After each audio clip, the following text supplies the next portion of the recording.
You know, and healthy जो एक इतना खूबसूरत वर्ड है उसको अब इतना नेगेटिव बना दिया गया है ये कह के कि वो बड़ी हेल्दी हो गई है। बात सिर्फ इतनी है कि देखें,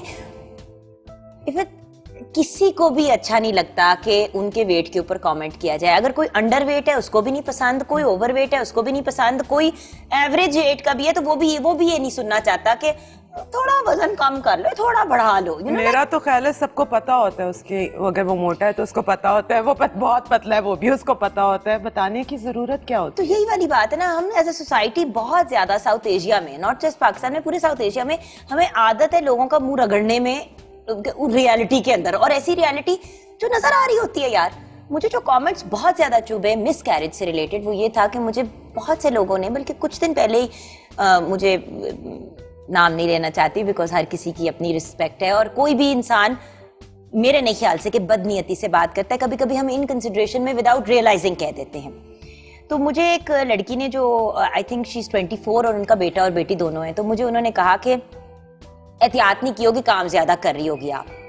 मैं कहा बेटा 20s में और 30s में प्रेग्नेंट होने में बड़ा फर्क है, और माशाल्लाह माशाल्लाह आपके 2 हेल्दी बच्चे, अल्लाह का बहुत शुक्र है आपको कभी इस चीज़ को फेस नहीं करना पड़ा। लेकिन वैसे ही जब मिसकैरेज हो जाती है तो इंसान अपने आप को कोस रहा होता है, 1000 अपने आप से सवाल पूछ रहा होता है, और जब कोई घूम के आपको ये कहता है आपने आराम नहीं किया होगा, आपने एहतियात नहीं की होगी, तो अगले का दिल टूट जाता है। कहती नहीं लेकिन आप काम कर रही थी, आप सारा कुछ कर तो रही थी, मतलब शी डिडंट स्टॉप। और ये एक बंदा नहीं है, हर बंदा जो है वो फील करता है कि वो आपको बताए कि आपने क्या गलत किया होगा। मेरा एक्चुअली दिल चाहा एट वन पॉइंट चीख के कहने का कि आपको लगता है मैंने अपना बच्चा खुद मारा है। Oh my God. नहीं, but we have so many friends in common जिनकी मिसकैरेजेस हुई हैं। एंड बाय द वे मैं ये बात तो जरूर शेयर करूंगी कि डू यू नो कि बहुत से लोग जो है वो मिसकैरेज के बारे में बात इसलिए नहीं करते क्योंकि वो शर्मिंदा होते हैं। भाई मिसकैरेज एक बड़ी नॉर्मल चीज है, बड़ी अजियतनाक चीज है, लेकिन ये एक नॉर्मल चीज है।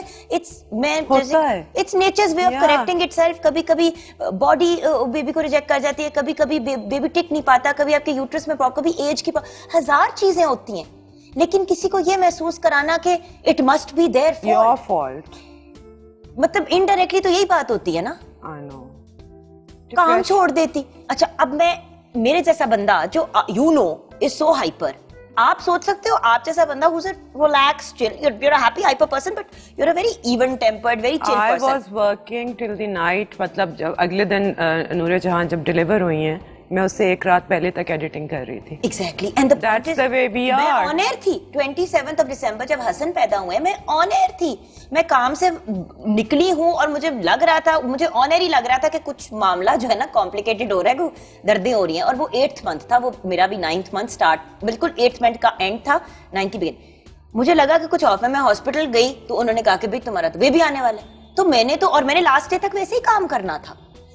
मुझे जो कहते हैं वट जिस चीज का है वो ये है कि हम इतने ज्यादा अदम बर्दाश्त, इतने ज्यादा इनटॉलरेंट क्यों हो गए? हम क्यों लोगों को, मतलब अगला जैसी अजियत से गुजर रहा है उसको मजीद और टॉर्चर करने का क्या रीजन है? What do you think? क्या रीजन है? आई थिंक हमें कभी सही तरीके से गाइड नहीं किया गया ना। हम लोग जब बैठे होते तो याद है बचपन में ओपनली पेरेंट्स पूछ लेते थे, अच्छा बेटा जॉब स्टार्ट की, सैलरी कितनी है आपकी? बेटा आपकी एज क्या है, आपकी शादी नहीं हो जानी चाहिए थी अभी तक? ये बातें बड़ी नॉर्मल और बड़ी कॉमन है। इवन आप रोजा रखते हैं? बेटा आपने रोजा रखा है? अब एक लड़की से ये सवाल पूछना कि रोजा रखा है कि नहीं, आउट ऑफ 30 डेज कोई 5 से 7 दिन तो ऐसे हैं जब वो रोजा रख ही नहीं सकती है। तो अगर एक लड़की कहती है नहीं, और मेरे सामने मैंने रमजान ट्रांसमिशन जितनी होस्ट की हैं, आपने भी की हैं, आप मुझे बताएं कि रमजान ट्रांसमिशन में लाइव मेरे से किसी ने पूछा आपका रोजा और मेरा नहीं था, ननिका जी ने क्यों नहीं रखा? अब मैं अगर ऑन एयर कह देती कि जी मुझे पीरियड्स हैं, oh my God. तो उस वक्त तो सैंकर की क्या इज्जत रहनी थी, मेरी क्या इज्जत रहनी थी, ऑन एयर क्या इज्जत रहनी थी? बात सिर्फ इतनी है कि हम तो पीरियड्स, प्रेगनेंसी, मिसकैरेज, इन चीजों पे बात ही नहीं करते, जिसकी वजह से हम एक मेंटल फ्रस्ट्रेशन क्रिएट करते हैं सोसाइटी में। हम अभी तक पैड से कंफर्टेबल नहीं हो सके। भाई एक बच्ची को रिसेंटली स्कूल में एक मेल टीचर ने शदीद जलील किया। ये एक एक्चुअल न्यूज़ स्टोरी है। एक लड़की को पीरियड्स हुए, वो उसके पहली दफ़ा था शायद, तो उसको नहीं पता था, तो पीछे से उसके स्टेन था, उसको उसके मेल टीचर ने जलील किया in front of the whole school. आप सोचें कि वो बच्ची कितनी ट्रॉमेटाइज होगी। ऑलरेडी एक ऐसी चीज़ जिसके बारे में बच्चों को कन्फ्यूजन होती है और ज़्यादातर पेरेंट्स बताते नहीं है माएँ नहीं डिस्कस करती, वो कहती हैं कि यार जब होगा तो बता देंगे। ऑकवर्ड कॉन्वर्सेशन है, जैसे अगर बच्चा पूछे कि मामा व्हाट इज सेक्स, तो हम जरा कच्चे हो जाते हैं कि अब but I think it's about time कि हमें इस ऑकवर्डनेस को ख़त्म कर देना चाहिए, बिकॉज ये बहुत ज़रूरी है। अभी जो कसूर में वाक़यात हो रहे हैं, एक के बाद एक हो रहे हैं, और अभी भी जो हैं ये केसेस, ये फुली रिपोर्टेड केसेस नहीं हैं। I am sure about that. 51% लड़कियां, 49% लड़के। और जुगन, ये तो वो केसेस हैं जिसमें बच्चे खुदा ना खास्ता मर जाते हैं या बहुत तकलीफ में चले जाते हैं। बहुत सारे ऐसे केसेस हैं जिनमें पता भी नहीं चलता और बच्चे मोलेस्ट हो रहे होते हैं। या पता चलता है और माँ बाप इस डर से और इस शर्मिंदगी से कि उनका तमाशा बना दिया जाएगा और हमारे बाकी बच्चों का क्या होगा। देखिए ज़ैनब का जो केस हुआ, उस केस में मीडिया की कुछ ये फॉल्ट जरूर थी कि उस बच्ची की तस्वीर इतनी चलाई, भैया ब्लर करके चला दें। आप क्रिमिनल की शक्ल ब्लर करके चलाते हैं और जो विक्टिम होता है उसको पब्लिकली आप एक उसका तमाशा बना देते हैं। मैंने भी रिसेंटली अपने प्रोग्राम पे जुगन एट 9 पे ये शो किया और हमने विक्टिम्स को नहीं बुलाया, क्योंकि ऐसे केस में जब आप विक्टिम्स को बुलाते हैं जो खुद पब्लिक में नहीं आना चाहते, तो फिर आप उनको जिच करते हैं। देखिए एज मीडिया हमारी भी तो कुछ रिस्पॉन्सिबिलिटी है, इफ़त उमर की एक रिस्पॉन्सिबिलिटी है, जुगन काज़िम की एक जिम्मेदारी है, चैनल्स की रिस्पॉन्सिबिलिटी है, लेकिन हम इसका नहीं ख्याल करते। सिर्फ रेटिंग और टीआरपीस की गेम है, इसीलिए तो अब यूट्यूब की तरफ हम सब मुड़े। नोट किया था कि कितने प्लेस बनना शुरू हो गए थे इस टॉपिक के ऊपर, और बच्चों के उडारी जब बना तो इतना ज्यादा क्रिटिसिज्म आया। मेरी एहसन खान से फोन पे बात हुई थी जिस दिन हमने ये कसूर वाले इशू पे बात की, एंड मुझे यही बात ऐसे नहीं की कि सारों ने उस पर तनकीद की, हर किसी से ने नेगेटिव क्रिटिसिज्म दिया, but then what happened after that? सब ने फिर दाद दी, वेल डन, आपका अवार्ड, आपका अवार्ड। तो व्हाट डू यू थिंक कि इन टॉपिक्स पे हमें प्लेस बनाने नहीं चाहिए? या भाई अगर आप खुद नहीं बच्चों से बात कर सकते, खुद नहीं उनको गाइड कर सकते, तो कम से कम उनको टीवी प्लेस या स्कूल के अंदर किताबें, गुड टच बैड टच में डिफरेंस, इन चीजों पे तो काम करें ना। अगर माँ बाप ऑकवर्ड है, मैं अंडरस्टैंड कर सकती हूँ, मैं भी माँ हूँ, आप भी मदर है, हम थोड़े से हो जाते हैं। विजिलेंस भी है, लेकिन देखें इसमें ये वाला सवाल आ जाता है कि क्या रियासत फेल कर गई है या सोसाइटी फेल कर गई है? सवाल तो ये उठता है ना। हम एज अ सोसाइटी कुछ जगहों पे फेल की है, रियासत भी कुछ जगहों पे फेल की है, और अगर दोनों को साथ लेके चलेंगे तो चेंज आएगा। जो मुझे दूसरी चीज बहुत बॉदर करती है, हम एक बंदे को टारगेट करके कहते हैं इसकी गलती है, इसकी गलती है, इसकी गलती है। अब अगर वो इंसान कुछ करने की पोजीशन में होता है ना, तो इफ़त जी फिर क्या होता है? वो इंसान जिच हो जाता है, वो कहता है मैं नहीं करता कुछ, खसमानू खाओ। आपने लोगों को साथ लेके चलना है। वो कहते हैं ना, think outside the box, think outside the box but work with in the box. अगर डब्बे के अंदर रह के सब लोगों को साथ लेके चलोगे तो चेंज आएगा। अगर बाहर खड़े होकर चीखे मारते रहोगे तो क्या होगा इफ़त जी?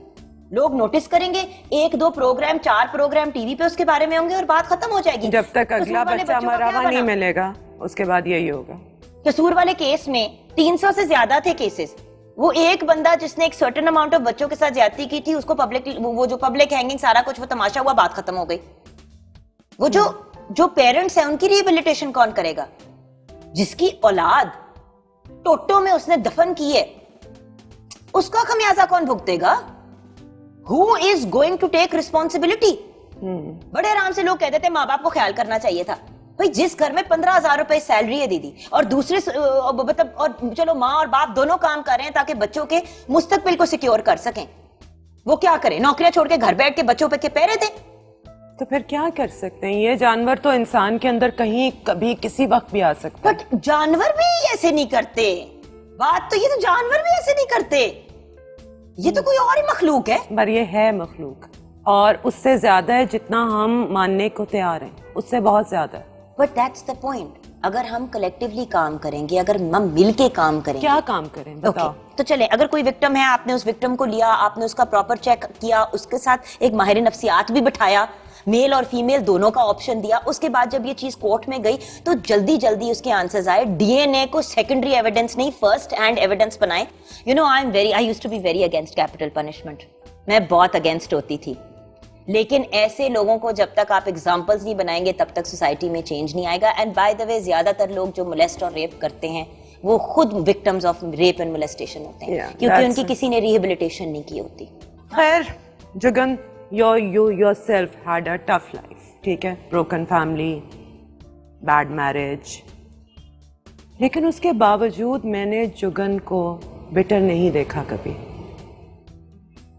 You are as happy as anybody can be, माशाल्लाह, energetic, positive, कैसे अपने आप को बचाया इस बिटरनेस से?